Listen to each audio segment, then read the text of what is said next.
Bangor Girls, 1960s. Bangor girls are beautiful and bright and blessed by tennis courts and ponies, mothers who drive them to elocution classes and pick them up from parties, fathers who bring them shoes from Carnaby Street. The streets they stroll arm in arm are leafy: Farnham, Knockmore, Seacliff, houses guarded by stone lions, driveways and intricately wrought iron gates, behind which the Bangor girls do homework, practice scales and dream of futures bright and beautiful and blessed as they. They wear their youth around them as if naivety's a charm to keep all evil things at bay. They will not fade, nor fail, nor falter, they believe. Nest. I wake beneath the chestnut tree, back against bark, legs stretched out through grass.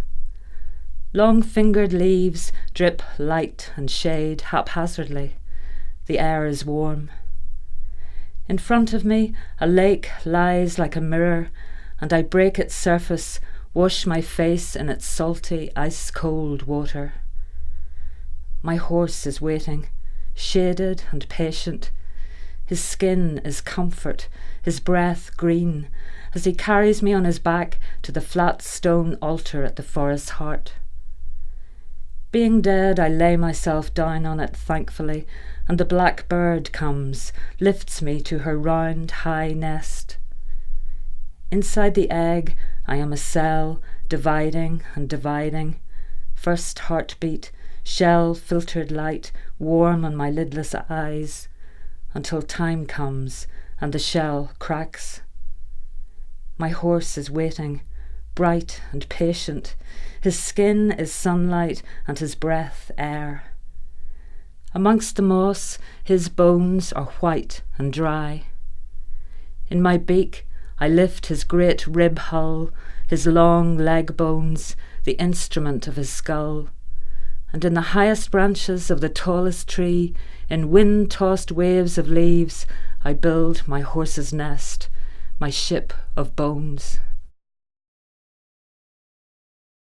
Stubbs at Hawkstow. Lord Nelthrop's boy brings this one to me.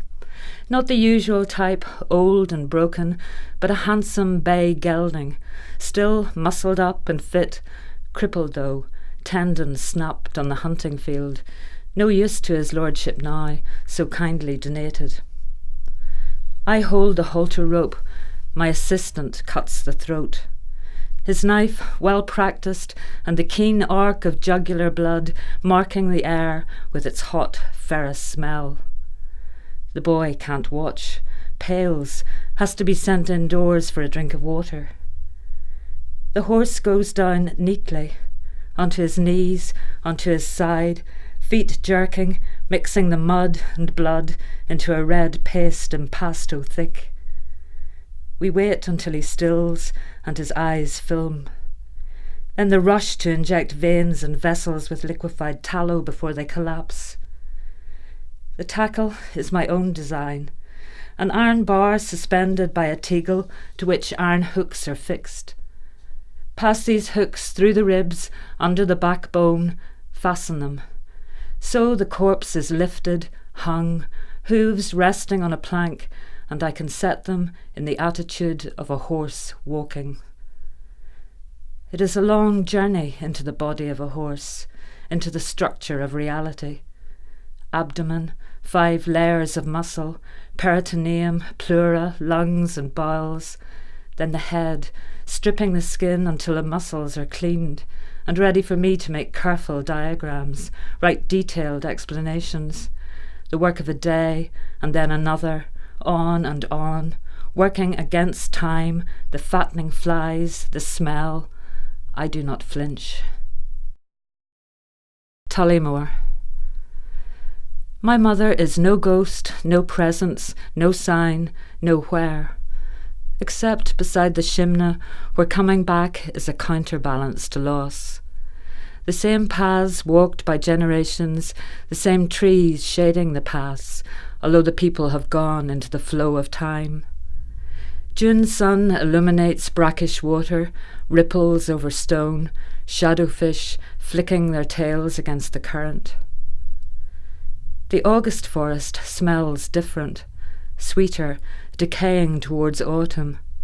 Through the floors, moss and mulch, fly agarics, yellow fingers of coral fungus. We know these paths and the difference. Rowan berries, blackberries, hazelnuts, chestnuts, all ripening, and underneath the 6 swallowed pomegranate seeds. The tale of Hurricane Charlie flicks us 2 days and nights of wind and rain, heavy, incessant rain. We play cards, drink coffee, and lie awake listening to the downpour. And the Shimna River, beneath and above the rain, a great liquid train of memory, roaring and rumbling over rocks, down waterfalls and out to sea. We rescue what we can.